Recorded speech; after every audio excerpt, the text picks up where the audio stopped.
Hello friends, welcome back to current affairs Funda. और आज हम डिस्कस करने वाले हैं अपनी इस सीरीज में the Hindu current affairs MCQ. Okay, तो यहाँ डिस्कस करेंगे हम 11 से लेके 13 जून के जो एमसीक्यूज कॉन्टेक्स्ट बेस्ड जो द हिंदू में पूछे गए हैं। तो फ्रेंड्स, आज मैं ये भी बताऊंगा कि कैसे मतलब एग्जामिनेशन पॉइंट ऑफ व्यू से एग्जामिनर का जो माइंडसेट है उसे भी देखते हुए आप किसी भी न्यूज़ को फॉलो करें या किसी भी क्वेश्चन या पर्टिकुलर आर्टिकल जो भी आप पढ़ते हैं न्यूज़ में, उसे मद्देनजर आप कैसे अप्रोच कर सकते हैं डिफरेंट पर्सपेक्टिव से। Okay, so let's get started.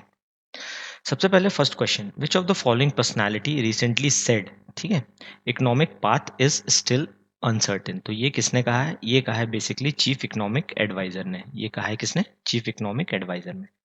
तो अब कॉन्टेक्स्ट देख लेते हैं। तो चीफ इकोनॉमिक एडवाइजर हैं, ठीक है, भारत के, उन्होंने कहा economic recovery path is still uncertain, ठीक है, it could be delayed to till next year. तो बेसिकली यहाँ पे उनका ये कहना है, जो एडवाइजर हैं कृष्णमूर्ति सुब्रमण्यम है, जो चीफ इकोनॉमिक एडवाइजर भारत के, उनका ये कहना है कि आने वाले समय में जो पाथ है, ठीक है, वो सेकेंड हाफ ऑफ द 2020 जो फाइनेंशियल ईयर चल रहा है 2020 और 21, उसका जो सेकेंड हाफ है इसमें रिवाइव अगर इकोनॉमी नहीं हुई तो ये नेक्स्ट फाइनेंशियल ईयर तक भी खिसक सकती है। Okay, just because of the lockdown. तो यहाँ जो एस्टिमेटेड ग्रोथ था वो 1.5% से 2% बताया गया था, और एक वी शेप्ड नाम की रिकवरी बताई गई थी। तो वी शेप्ड जो रिकवरी होती है वो ये होती है कि अच्छी खासी इकोनॉमी चलती रहती है और एक सडन डिप आता है, ठीक है, और फिर उसके बाद धीरे धीरे इकोनॉमी रिवाइव करते करते करते करते ये अपना शेप गैदर कर लेती है। तो इस पर्टिकुलर शेप को बोलते हैं वी शेप्ड इकोनॉमी। ओके, तो यहाँ पे इनका ये कहना है। अब फ्रेंड्स, इस पर्टिकुलर अगर आप न्यूज़ को देखें तो यहाँ से आपको क्वेश्चंस ये दिमाग में आने चाहिए कि क्या पूछ सकता है एग्जामिनेशन में, ठीक है। सबसे पहले कि जो इकोनॉमिक रिकवरी का पाथ बोल रहा है ये अनसर्टेन क्यों है, तो इससे रिलेटेड आप 4-5 फैक्ट्स अपने हाथ पे रखिए या टिप ऑफ द फिंगर पे रखिए कि हाँ, इकोनॉमी की कितनी बात चल रही है, कैसे ग्रोथ होगी, कौन सी ग्रोथ डाउन है, डिमांड पुल है या सब मतलब डिमांड साइड से या सप्लाई साइड से जो इन्फ्लेशन है वो बढ़ रहा है, ठीक है। ऐसी 4-5 बातें आप हर कॉन्टेक्स्ट से निकालेंगे तो आपके एक पर्टिकुलर न्यूज़ से 10-12 क्वेश्चंस यहाँ से निकल सकते हैं कि चीफ इकोनॉमिक एडवाइज़र कौन है। अगर चीफ इकोनॉमिक एडवाइज़र की बात कही जा रही है तो वो किस चीज़ों के लिए रिस्पॉन्सिबल होते हैं। ओके, जो बजट आता है, बजट में उनका कोई हाथ रहता है, इकोनॉमिक सर्वे होता है उसमें उनका हाथ रहता है। तो ऐसे 4-5 रेलेवेंट फैक्ट्स पर्टिकुलर न्यूज़ से निकाल लेंगे तो आपका जो क्वेश्चन आंसर करने का फॉर्मेट होगा तो वो थोड़ा-सा डाइवर्स होगा। ओके, और डाइवर्स होगा तो आप डिफरेंट मतलब पॉइंट्स को टच करते हुए आगे बढ़ेंगे। ओके, सो फ्रेंड्स, हमारे जो सारे वीडियोज़ हैं वो आप आई बटन पे क्लिक करके देख सकते हैं। नेक्स्ट क्वेश्चन है, recently Kisan Mitra club launched by which state. तो हाल ही में एक स्टेट है जिसने किसान मित्र क्लब को लॉन्च किया है, ठीक है। तो ये किसने किया है? बेसिकली किया है हरियाणा ने। अब कॉन्टेक्स्ट देख लेते हैं। तो कॉन्टेक्स्ट ये था, तो जो फार्मर्स है उनको हेल्प हेल्प करने के लिए, ठीक है, ये बेसिकली एक क्लब बनाया गया है जहाँ पे एक प्रकार का किसान मित्र बनाया जाएगा जो कि किसानों के पास जाएगा और उनकी समस्याओं को नोट डाउन करेगा और फिर उसके बाद सरकार उसको सॉर्ट आउट करेगी। ओके, या पर्टिकुलर उस सेंस में बनाया गया है कि किसानों की जो समस्या है उनको मद्देनज़र रख के इस पर्टिकुलर ऐप या फिर इस क्लब का गठन किया गया है ताकि आने वाले समय में इस पर्टिकुलर स्टेट के अंतर्गत जितने भी किसान हैं उनके साथ कोई भी ट्रेजेडी या फिर कोई भी प्रॉब्लम उन्हें फेस ना करना पड़े, जस्ट बिकॉज कि जो पैंडेमिक से उन्होंने इतने सिचुएशंस को फेस किया है, ठीक है। तो ये बेसिकली ये कहा है, किसने कहा है?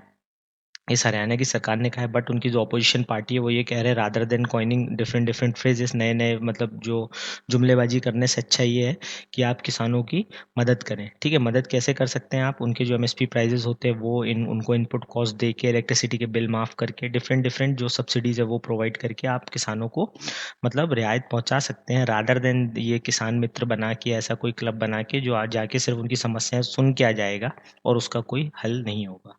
ओके, नेक्स्ट क्वेश्चन है, record one day job creation, ठीक है। Record one day job creation देखा गया मनरेगा के अंतर्गत किस स्टेट के अंदर? ओके, यहाँ पे ये पूछ रहा है। तो यहाँ पे जो करेक्ट आंसर है वो है ऑप्शन नंबर ए, उड़ीसा। तो उड़ीसा के अंतर्गत एक जगह है जहाँ पे नबारंगपुर जो बोला जाता है वो जगह है, वहाँ पे एक एक्स्ट्राऑर्डिनरी मतलब आप कह सकते हैं बहुत ही ज़्यादा ह्यूज रिकॉर्ड देखा गया है। जस्ट बिकॉज ऑफ दिस मतलब पैंडेमिक, जो माइग्रेंट वर्कर्स थे या फिर जो जॉबलेस लोग थे, उन्होंने मतलब एक वन डे में जाके जॉब के लिए अप्लाई किया और वो लगभग मतलब 10 लाख के आसपास लोग थे, ठीक है फ्रेंड्स, 10 लाख के आसपास लोग थे।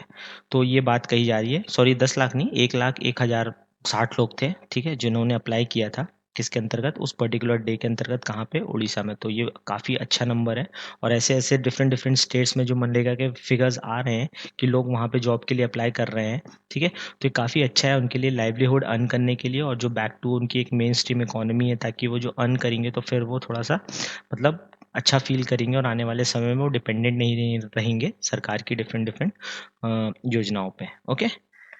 नेक्स्ट क्वेश्चन है, recently seen in news Lonar lake, ठीक है, इज लोकेटेड और situated in which of the following state. तो यहाँ पे पूछ रहा है लोनार लेक कहाँ पे स्थित है, तो यहाँ पे बेसिकली करेक्ट ऑप्शन है महाराष्ट्र। ओके। अब इसकी कॉन्टेक्स्ट की बात कर लें कि जो लोनार लेक है उसका ये जो पानी है आप देख रहे हैं यहाँ पे, ये पिंक हो गया है, ठीक है। ये पानी ये पिंक हो गया तो इस वजह से ये न्यूज़ में है। अब न्यूज़ में आने के बाद जब ये पानी पिंक हो गया तो यहाँ जो रिसर्चर्स हैं, ठीक है, डिफरेंट डिफरेंट इंस्टीट्यूट के, उन्होंने क्या किया, सैंपल्स को गैदर कर लिया है और वो जाके ये मतलब पूरा स्टडी करेंगे कि ये बेसिकली ऐसा हुआ क्यों है, ठीक है, कि इसका पानी इतना मतलब ड्रास्टिकली ऐसा पिंक क्यों चेंज हो गया है। ओके फ्रेंड्स, तो अब लोनार लेक के बारे में कुछ देख लेते हैं। तो लोनार लेक मतलब also known as Lonar crater, अगर आपको वो पूछा जाए कि लोनर क्रेटर नाम से कौन सा लेक जाना जाता है भारत के अंतर्गत, तो ये है लोनार लेक, ठीक है। और ये बेसिकली एक नेशनल जियोग्राफिकल हेरिटेज, जो नेशनल जियो हेरिटेज मॉन्यूमेंट की तरह देखा जाता है इसे। बेसिकली इसका जो पानी है वो सलाइन पानी है, ठीक है, इसे सोडा लेक भी कहा जाता है और ये सिचुएटेड है बुलंदाना डिस्ट्रिक्ट है जो महाराष्ट्र में, वहाँ पे। ओके फ्रेंड्स, और ये बेसिकली एक जो एस्टेरॉयड कोलिजन हुआ था, ठीक है, लगभग 50,000 साल पहले, ये तब का लोनार लेक है, ठीक है। और ये बेसिकली बसाल्टिक फॉर्म में है। ओके फ्रेंड्स, तो ये बेसिकली न्यूज़ में इसलिए था क्योंकि इसका जो पानी है वो पिंक टर्न हो चुका है, जस्ट बिकॉज कि एल्गे के कारण या फिर जो ह्यूमन एक्टिविटीज़ है उसके कारण या कुछ जो इंडस्ट्रियल जो वेस्ट होता है उसके कारण। तो ये सैंपल्स बाद में स्टडी करने के बाद बताया जाएगा कि इसका पानी बेसिकली ऐसा क्यों हुआ। ओके। नेक्स्ट क्वेश्चन है, recently seen in news Hosbet Suresh passed away, ठीक है, इनकी हाल ही में इनका देहांत हुआ है। तो ही इज एसोसिएटेड विथ, मतलब वो किस प्रोफेशन से जुड़े थे, यहाँ पे इस क्वेश्चन में ये पूछा जा रहा है। तो यहाँ पे जो करेक्ट ऑप्शन है वो ऑप्शन नंबर है, वो फॉर्मर जज थे। तो जो फॉर्मर जज जो हाई कोर्ट के जज थे हॉस्बिट सुरेश जी, उनका निधन हो गया है। अब बेसिकली ये एक पर्सनैलिटी इन न्यूज़ का क्वेश्चन है, ठीक है। बट यहाँ पे आप देख सकते हैं कि डिफरेंट डिफरेंट क्वेश्चन कैसे वो फ्रेम कर सकते हैं कि ये कभी कर्नाटका हाई कोर्ट में थे, ये क्या ह्यूमन राइट्स के बारे में मतलब ज़्यादा पढ़ते थे या उन्हें मतलब काफ़ी सपोर्ट करते थे, ह्यूमन राइट एक्टिविस्ट भी थे, ठीक है। और ये मतलब इन्होंने कौन-कौन से मतलब अच्छे-अच्छे जो मेजर केसेज़ है उसमें अपनी मतलब भूमिका निभाई या फिर उस पे टिप्पणी दी, ठीक है। तो यहाँ से डिफरेंट टाइप्स के क्वेश्चन फ्रेम हो सकते हैं पर्सन्स इन न्यूज़ से भी। नेक्स्ट क्वेश्चन है, recently seen in news lion census which state tops the count of Asiatic lions. तो एशियाटिक लायंस बेसिकली कहाँ पाए जाते हैं, गुजरात के जो गिर फॉरेस्ट है वहाँ पे, ठीक है। तो इसने अभी एक बहुत ही अच्छा रिकॉर्ड हासिल किया है जहाँ पे 674 गिर लायंस को रजिस्टर्ड किया गया है उनके पर्टिकुलर सेंसस के अंतर्गत, ठीक है। तो यहाँ पे जो प्राइम मिनिस्टर है उन्होंने भी काफ़ी बधाइयाँ दी और उसके बाद ये कहा ये एक अच्छा खासा इंक्रीज़ है, मतलब एक बहुत ही अच्छा इंक्रीज़ है from last 5 years. Last 5 years में अगर देखा जाए तो ऑलमोस्ट 29% का यहाँ पे इंक्रीज़ हुआ है किसके अंतर्गत, ये जो एशियाटिक लायंस की जो पॉपुलेशन है भारत के अंदर उसमें। और ये काफ़ी ज़्यादा बेनिफिशियल हो सकती है आने वाले समय में। तो यहाँ पे जो करेक्ट ऑप्शन है वो option number B, Gujarat. Next question है, recently seen in news which of the following has been dragged by SBI to NCLT. अब एनसीएलटी का फुल फॉर्म आपको पता होना चाहिए, ये नेशनल कंपनी लॉ ट्राइब्यूनल होता है, ठीक है। जब से जो इंसॉल्वेंसी बैंक्रप्सी कोड हुआ है तो वो दो चीज़ें देखती है, एक तो होता है उसका एक आम है एनसीएलटी जो कि कंपनीज को घसीटती है, मतलब अपने अंतर्गत या फिर उनकी चीज़ों को लेके आती है अगर उन्होंने किसी भी प्रकार का किसी भी बैंक के अंतर्गत डिफॉल्ट किया है। और एक होता है डेप्ट रिकवरी ट्राइब्यूनल, ये बेसिकली इंडिविजुअल्स पे देखते हैं, ठीक है, ये कंपनीज से रिलेटेड देखते हैं, मैटर्स देखते हैं, ये देखते हैं किससे, इंडिविजुअल से। तो हाल ही में अनिल अंबानी जो हैं, ठीक है, उन्होंने एसबीआई ने उन्हें ड्रैग किया है, ठीक है, मतलब SBI drags Anil Ambani to NCLT for guarantee. अभी इनको कहा गया है कि ये जो इनका जो लोन चल रहा है वर्थ रुपीज़ 1200 करोड़ का, इसके मतलब रिवेज में जो आप अपने वो चाहेंगे तो इस कंपनी को, इस पर्टिकुलर के एसेट्स को सेल करके इससे मतलब क्या करेंगे, इससे रिकवर कर सकते हैं। बट इन्हें एज अ गारंटर वहाँ पे बुलाया गया और ये कहा गया कि आने वाले किस समय में, कितने समय में आप इस पर्टिकुलर लोन को चुकाएंगे या फिर कैसे कैसे आप मेजर्स ले रहे हैं आने वाले समय में लोन को चुकाने के लिए। ओके, तो ये थोड़ी बात थी। अब देख लेते हैं नेशनल कंपनी लॉ ट्राइब्यूनल एक काजी जुडिशियल बॉडी है जो कि मतलब जो कि बनाई गई थी इंडियन कंपनीज के लिए, ठीक है। ये बेसिकली काम करती है कंपनीज एक्ट ऑफ 2013 के अंतर्गत और इसे कॉन्स्टिट्यूट किया था 1 जून 2016 में। ठीक है। बेसिकली ये किसके रिकमेंडेशंस पे बनाया गया था? वी बालकृष्ण इरादी कमेटी के जो रिकमेंडेशंस थे उनके अकॉर्डिंग इसे बनाया गया था। ये सारी प्रोसीडिंग देखती है कंपनी एक्ट के अंतर्गत, चाहे वो आर्बिट्रेशन हो, कॉम्प्रोमाइज़ हो, अरेंजमेंट हो, रिकंस्ट्रक्शन हो, या किसी भी कंपनी को वाइंड अप करने की बात कही जा रही है। ये सारी चीज़ें नेशनल कंपनी लॉ ट्राइब्यूनल अपने अंतर्गत देखता है। Okay. Basically insolvency related matters को ज़्यादा डील करते हैं और इनकी एक लिमिटेड लाइबिलिटी होती है। ठीक है, मतलब ये पर्टिकुलर टाइम फ्रेम के अंदर इन्हें केस को सॉर्ट आउट करने की बात कही जाती है इस पर्टिकुलर कंपनी के द्वारा। तो इंसॉल्वेंसी एंड बैंक्रप्सी कोड जो 2016 के अंतर्गत इसे पास किया गया था, एक लॉ बनाया गया था, उसके अंतर्गत एनसीएलटी वर्क करता है। ये सारी चीज़ें एग्जामिनेशन पर्सपेक्टिव से आपके लिए है। नेक्स्ट क्वेश्चन है, recently seen in news Ivory Coast is in which continent? तो बेसिकली यहाँ पे जो करेक्ट ऑप्शन होगा वो होगा ऑप्शन नंबर बी, अफ्रीका। तो अफ्रीका का जो कोयडी डिलवोर, ये जो पर्टिकुलर एरिया है जो बुर्किना फासो से लगा हुआ है, इसके इस क्षेत्र में है आइवरी कोस्ट। तो अब इसका जो कॉन्टेक्स्ट है वो ये है कि आइवरी कोस्ट में 10 सोल्जर्स को किल्ड किया किसने? जहादित ने। ठीक है।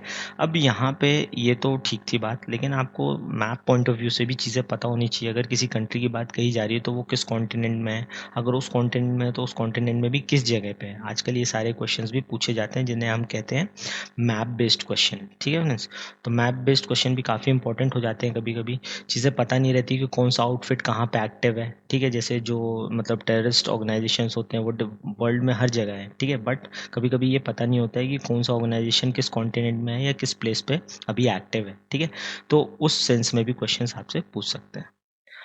नेक्स्ट क्वेश्चन है, recently seen the demise of A Vaidyanathan. ठीक है, वैद्यनाथन जी का भी देहांत हो गया है। He was a member of, तो ये पूछा जा रहा है वो किस पर्टिकुलर कमीशन या फिर किस पर्टिकुलर ऑर्गेनाइजेशन से जुड़े थे या काम करते थे। तो यहाँ पे जो करेक्ट ऑप्शन है वो ऑप्शन नंबर है प्लानिंग कमीशन।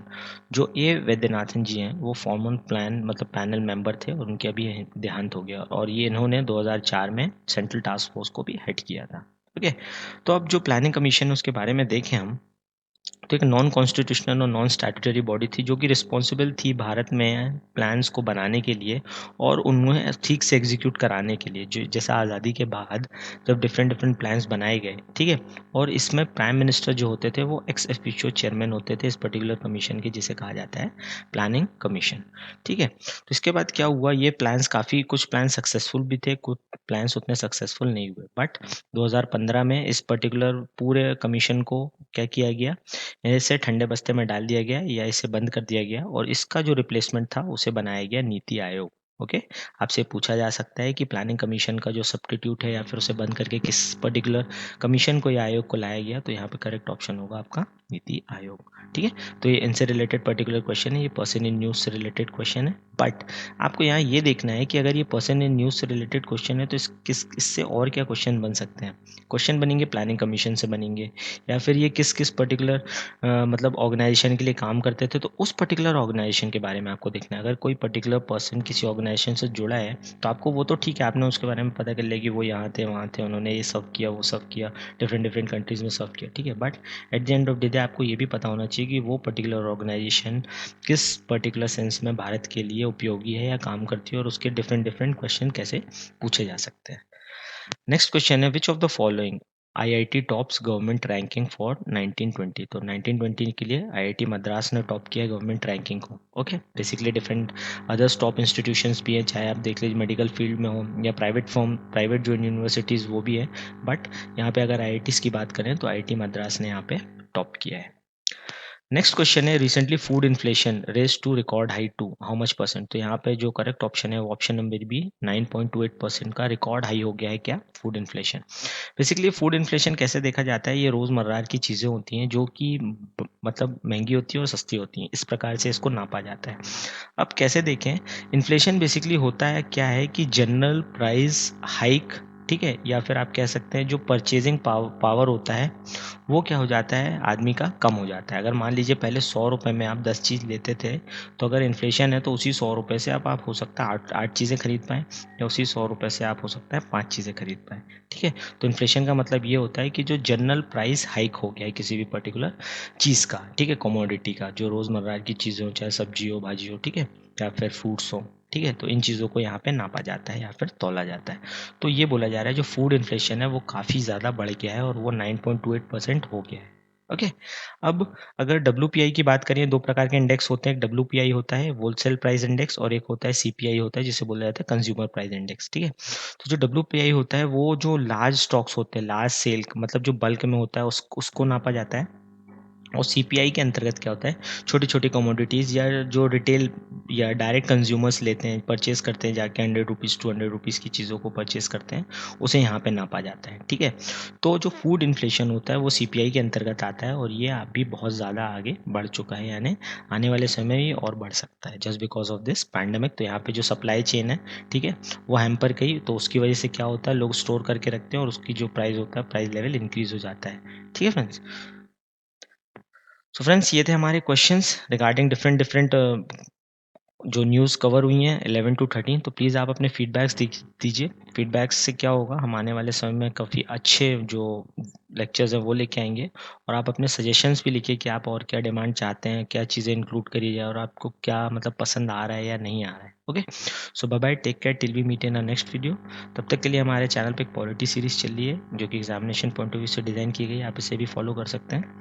और प्लीज़ लाइक कीजिए, चैनल को सब्सक्राइब कीजिए, और अपने फ्रेंड्स के साथ भी इसे शेयर कीजिए। So bye bye, take care, till we meet in a next video.